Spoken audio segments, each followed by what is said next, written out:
Hello, my name is Luz Karime, and I would like to share with you some of the conclusions and ideas that I could withdraw from the reading of this week.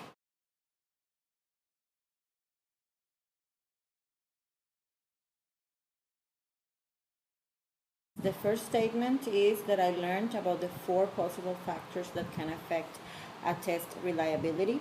From these four factors, I'd like to highlight the radar reliability and the fact that this one can be classified into inter and intra reliability. The inter one is when the same test yields similar results even when it has different scorers. And the intra reliability is when one scorer makes sure that some internal factors such as unclear criteria or bias or fatigue, etc., do not affect the results of the test. The second idea I learned is about the relationship between content related validity and direct or indirect testing.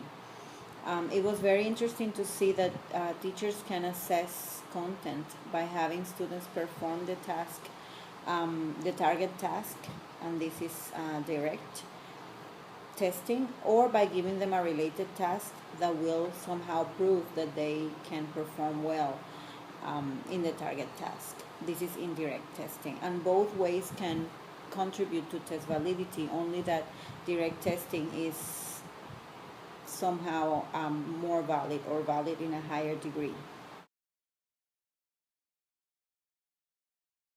Finally, the third statement or idea, new concept I learned from this reading is the wash forward concept. That is how students can be helped to prepare and internalize material that is going to be tested before the test. And the first question is coming back to the washback principle. How can I ensure that all my assessment tasks give learners feedback that enhances their language development? That really seems like a really daunting task to me.